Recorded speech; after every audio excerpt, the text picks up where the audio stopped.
আমার মা আসলেই আমাকে বলেছিলেন এর চেয়ে বরং তুমি যদি আমাকে বলতে তুমি মুসলিম না হয়ে প্রস্টিটিউট হয়ে গেছো। এজেন্সিতে সাইন করার কারণে আমি একটা ফোন কল পেয়েছিলাম এবং আমার এজেন্ট আমাকে কল করে।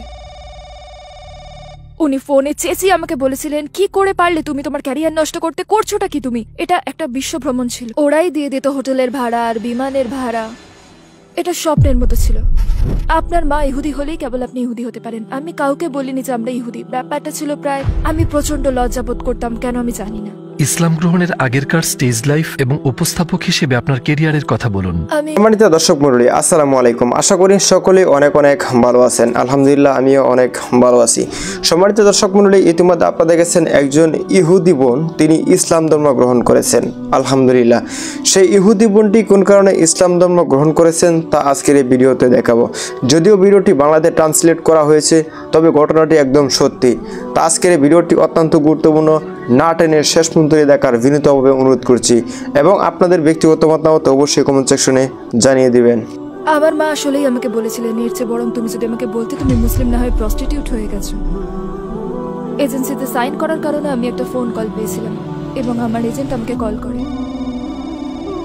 উনি ফোনে চেঁচিয়ে আমাকে বলেছিলেন, কি করে পারলে তুমি তোমার ক্যারিয়ার নষ্ট করতে, করছোটা কি তুমি? এটা একটা বিশ্ব ভ্রমণ ছিল, ওরাই দিয়ে দিত হোটেলের ভাড়া আর বিমানের ভাড়া। এটা স্বপ্নের মতো ছিল। আপনার মা ইহুদি হলেই কেবল আপনি ইহুদি হতে পারেন। আমি কাউকে বলিনি যে আমরা ইহুদি। ব্যাপারটা ছিল প্রায়, আমি প্রচন্ড লজ্জাবোধ করতাম, কেন আমি জানি না। ইসলাম গ্রহণের আগেরকার স্টেজ লাইফ এবং উপস্থাপক হিসেবে আপনার ক্যারিয়ারের কথা বলুন। আমি মিউজিক ইন্ডাস্ট্রিতে ছিলাম এবং অল্প সময়ের মধ্যেই আমি অনেক সেলিব্রিটির কাছাকাছি গিয়েছিলাম। তাদের বেশিরভাগই ক্যামেরার সামনে হাসি মুখে থাকলেও মানসিকভাবে তাদের অবস্থা ছিল অত্যন্ত করুণ। তারা ছিল বিভ্রান্ত, কারণ ক্যামেরার সামনে তারা তাদের সত্যিকারের রূপ প্রকাশ করেন। হে আল্লাহ, ইসলাম যদি সত্যি হয়ে থাকে তুমি আমাকে পথ দেখাও। আর আমি নিজেকে বললাম আমি আর পারছি না, কালই আমি মারা যেতে পারি, আমাকে মুসলিম হতেই হবে।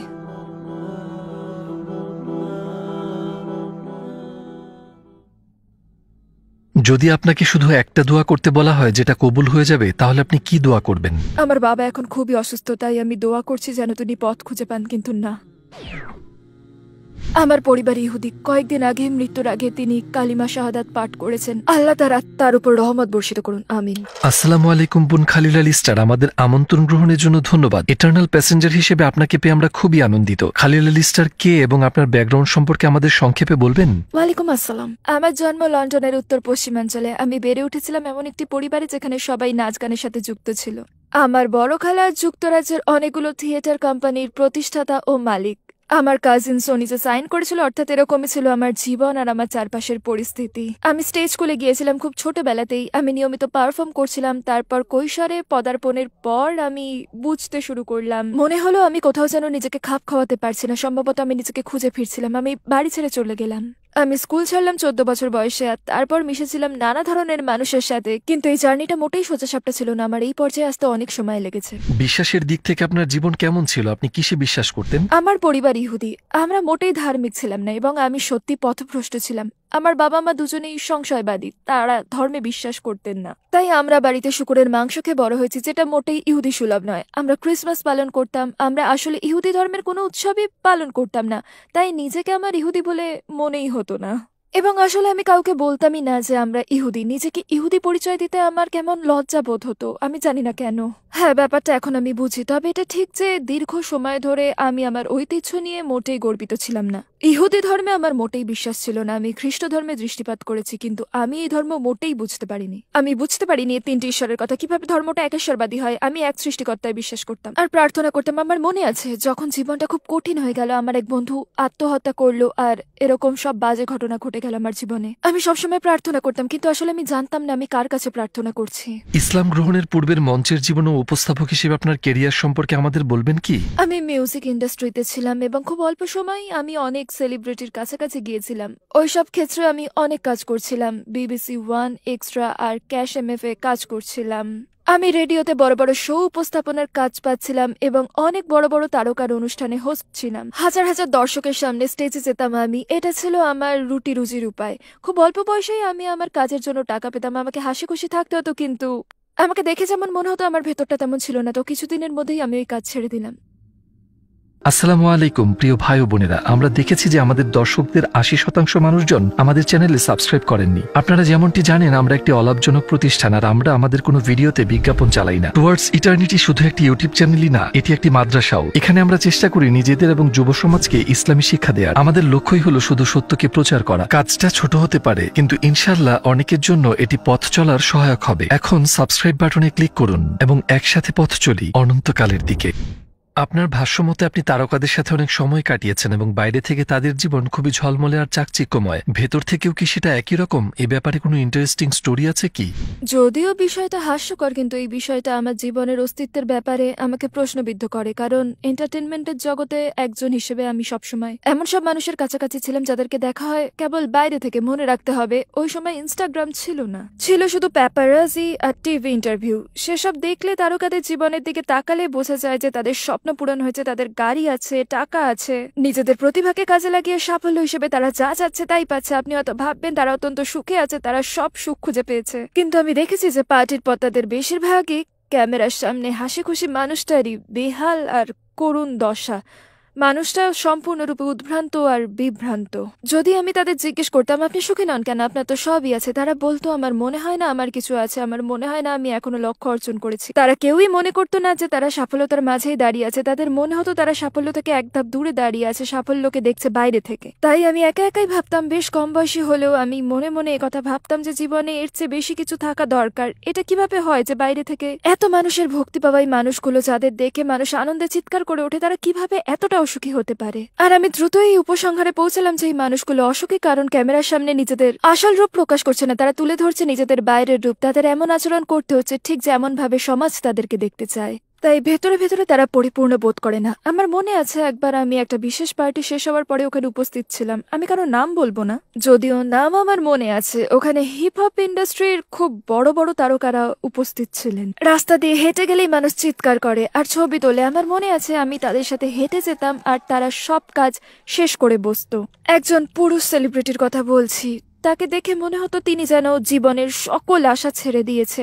সে সময় আমার বয়স ছিল প্রায় 16 বছর। আমার মনে আছে তিনি চিৎকার করে আমাকে বলেছিলেন তাকে শয়তানে ভর করেছে, এবং সেই শয়তানকে একমাত্র যে মানুষটি দূর করতে পারে সেটা হলাম আমি। মানে এখন আমার মেয়ের যে বয়স, তখন আমার বয়স প্রায় তেমন, অর্থাৎ আমাকে শিশুই বলা যায়। আর বড় একটা মানুষ যার দিকে আমরা সমীহ নিয়ে তাকাই, সেই মানুষটা পাগলের মতো চিৎকার চেঁচামেচি করছে। আমার মনে আছে তখন আমি মনে মনে ভেবেছিলাম এই জীবন আমি চাই না। এরা জীবন থেকে পালিয়ে বেড়াচ্ছে, এবং আমার কাছে যে ব্যাপারটা খুব স্পষ্ট হয়ে গেল সেটা হচ্ছে হ্যাঁ, ওদের মেধা আছে, হ্যাঁ, আর ওরা সফল হয়েছে, কিন্তু ওদের এমন সব মানসিক আঘাত রয়েছে যেগুলো ওরা এখনো কাটিয়ে উঠতে পারেনি। ভেতরে একটা শূন্যতা রয়ে গেছে যেটা টাকা দিয়ে পূরণ করা সম্ভব নয়। মনে করি এটাই ছিল আমার জীবনের একটা গুরুত্বপূর্ণ সময়, এবং এর পরপরই আমার জীবনে শুরু হয় গভীরভাবে নিজেকে খোঁজার পর্ব। আমি কি জিজ্ঞাসা করতে পারি আপনার কাজটা কি ছিল? আপনার বয়স ছিল মাত্র 16, তাহলে এইসব সেলিব্রিটিদের সাথে আপনি কি করছিলেন? আমি বরাবরই কথা বলায় খুব পারদর্শী ছিলাম, তাই আমাকে কাজ দেওয়া হয়েছিল মঞ্চে তাদেরকে উপস্থাপন করার। অর্থাৎ আমি বলতাম এবার আসছে অমুক, এবং তারপর আমি ওই তারকার জীবন বৃত্তান্ত ওই ধরনের কথাবার্তা বলতাম। মঞ্চের পেছনে ইভেন্ট ম্যানেজমেন্টের কাজেও থাকতাম আমি। ব্যক্তিগত সহকারীর কাজ নয়, আমার কাজ ছিল ইভেন্টগুলো যাতে ঠিকঠাক মতো হয় সেটা নিশ্চিত করা। আমার বয়স কম ছিল, কিন্তু আমি নিয়োগ পেয়েছিলাম দ্রুতই, কারণ মঞ্চের কাজে আমার আগ্রহ আর অভিজ্ঞতা ছিল, এবং আমি কবিতা ভালোবাসতাম খুব। মাঝে মাঝে মঞ্চে কবিতা আবৃত্তিও করতাম। অর্থাৎ আমি ওই জগতে অনেক কিছুই করছিলাম। আমি এসব নিয়েই গড়ে উঠেছিলাম। আমার আরো আশা আকাঙ্ক্ষা ছিল, সেসব লক্ষ্যে পৌঁছানোর জন্য আমি ওই সময় নিজেকে প্রস্তুত করছিলাম। কি কারণে আপনি নিজের বিশ্বাসের ব্যাপারে সন্দিহান হয়েছিলেন? আপনি একজনের প্রভাবের কথা বলেছেন, সেটি কি কোনো ঘটনা বা ভাবনা? যখন আমার বয়স 13 পার হচ্ছিল তখন আমার দাদা মারা গেলেন, এবং সে সময় আমরা তার খুব কাছাকাছি ছিলাম। দ্বিতীয় ঘটনার আগে সেবারই, অর্থাৎ দাদা মারা যাওয়ার সময় পরিস্থিতিটা ছিল খুব ভয়ঙ্কর। কোনো ধর্মবিশ্বাস ছাড়া যখন একজন মানুষ মারা যায়, মনে করা হয় মৃত্যুই সবকিছুর সমাপ্তি। মনে আছে আমার মনে হচ্ছিল আমার মাথার উপর যেন অন্ধকার নেমে এসেছে, কারণ আমার ধারণাই নেই দাদা কোথায় গিয়েছিলেন। তিনি কি আমার কথা শুনতে পাচ্ছেন? মৃত্যুর পর আরো কিছু থাকার কথা, তিনি কি বেঁচে ছিলেন শুধুই মরে যাওয়ার জন্য? এবং সেবারই প্রথমবারের মতো মনে হয়, তখন আমি 13তে পা দিয়েছিলাম। আমি গভীরভাবে ভেবেছিলাম যে মৃত্যুর ওপারেও কিছু থাকতে পারে। এরপরই আমি বিদ্রোহী হয়ে উঠলাম, বাড়ি ছাড়লাম, আর স্বপ্নের ক্যারিয়ারের পিছে ধাওয়া করে নানা জায়গায় ঘুরলাম। এই ব্যাপারটা নিয়ে চিন্তা করার পর আমার ভেতর কেঁপে উঠেছিল। যখন আমি বড় বড় সেলিব্রিটিদের কাছাকাছি গিয়ে বুঝতে পারলাম যে খ্যাতি পাওয়া মানেই সুখী হওয়া নয়, কিছু একটা বাদ পড়ে যাচ্ছে এবং আমি ধর্মবিশ্বাসের ব্যাপারটা গভীরভাবে খতিয়ে দেখা শুরু করলাম। আমার মন ধর্মবিশ্বাসের অনুগামী ছিল না, কিন্তু তবুও আমি অনেক ধর্ম খুঁটিয়ে খুঁটিয়ে দেখলাম। ইসলাম ধর্মকে আমি কখনোই বিবেচনায় নিইনি, কারণ এই ধর্মটাকে আমার অহেতুক মনে হতো।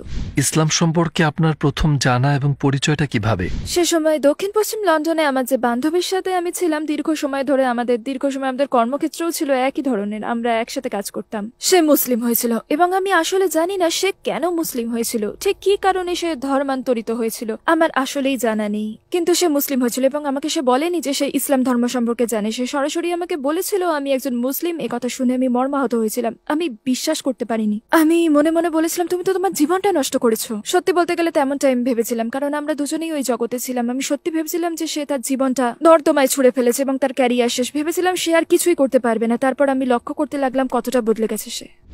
কোন জিনিসটা আপনাকে ইসলামের পথে নিয়ে এসেছে? ঠিক কি কারণে আপনার মধ্যে এই বোধ এবং বিশ্বাস তৈরি হয়েছে যে এটাই হতে পারে আমার জন্য সঠিক ধর্ম?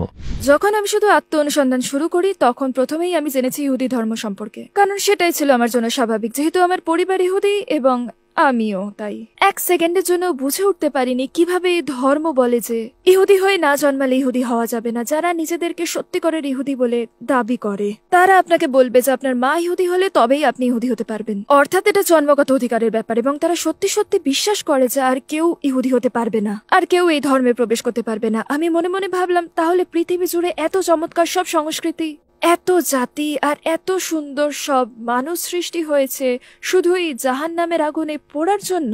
এই ব্যাপারটা আমি বুঝতেই পারলাম না আর বুঝতে চাইলামও না। তাই আবার খ্রিস্ট ধর্মের দিকে মনোযোগ দিলাম। আমি বরাবরই আমার মনটা ছিল একেশ্বরবাদে, যদিও আমি জানতাম না সৃষ্টিকর্তা আসলে কি। আমি বুঝতাম না তিনজন সৃষ্টিকর্তার কথা বলা হলেও তারা আবার কিভাবে একজন হন। তিনি মারা গিয়েছিলেন কিন্তু তিনি জীবিত। আমার মাথায় এসব ঢুকতো না। অবশেষে আমার বান্ধবী যখন মুসলিম হলো আমাকে এসব বলতে লাগলো। সে মূলত যে ব্যাপারটা আমার মনকে নাড়া দিল সেটা হচ্ছে যে কেউ মুসলিম হতে পারে, মানুষটা কোথাকার, সে কত পাপ করেছে এসব কোনো ব্যাপারই নয়। এবং আমি বুঝতে পারলাম এটা এমন একটা ধর্ম যেটা আপনি এক ঈশ্বরে বিশ্বাস করলে এবং সকল নবী রাসূলকে বিশ্বাস করলে আপনার প্রতি কোনো প্রকার বৈষম্য দেখাবে না, মানে প্রত্যেকেরই সুযোগ রয়েছে। আমার মন বলছিল এটাই হচ্ছে সত্য, এটা সত্য না হয় পারে না। ঈশ্বর কেন আমাদের সৃষ্টি করবেন জাহান্নামের আগুনে পোড়াবার জন্য? কোন জিনিসটার জন্য আপনি মুসলিম হতে চূড়ান্ত পদক্ষেপ নিয়েছিলেন? আমি নিয়মিতই প্রার্থনা করছিলাম। আমি আমার বান্ধবীর সাথে ফজরের নামাজের জন্য উঠতাম, কারণ আমি তার সাথে থাকতাম আর একজন মুসলিম হিসেবে সে ফজরের নামাজ পড়তো। সে আমাকে নামাজে ডাকতো, আমি তার পাশে বসতাম আর দুই হাত তুলে বলতাম, হে আল্লাহ, ইসলাম যদি সত্যি হয় তাহলে তুমি আমায় পথ দেখাও। আমি মিনতি করতাম আমাকে একটা নিদর্শন দেখানোর জন্য, কিছু একটা চাইতাম আমি। মানুষের পথ নিদর্শনের জন্য কি দরকার আল্লাহ তা জানেন। তারপরে আমি একটা স্বপ্ন দেখি আর সেই স্বপ্ন আমার অন্তরটা নাড়িয়ে দেয়। সম্মানিত দর্শক মণ্ডলী, ইতিমধ্যে আপনারা দেখেছেন সেই ইহুদি বোনটি ইসলাম ধর্ম গ্রহণ করেছেন। তিনি কোন কারণে ইসলাম ধর্ম গ্রহণ করেছেন এবং তিনি ইসলাম ধর্ম গ্রহণ করে বর্তমানে কি অবস্থায় আছেন সেই বিষয়গুলো কিন্তু আজকের এই ভিডিওতে আপনাদের সামনে তুলে ধরেছি। আপনাদের সে বিষয়ে মতামত থাকলে অবশ্যই কমেন্ট সেকশনে জানিয়ে দিবেন। দেখা হচ্ছে পরবর্তী কোনো ভিডিওতে। আসসালামু আলাইকুম।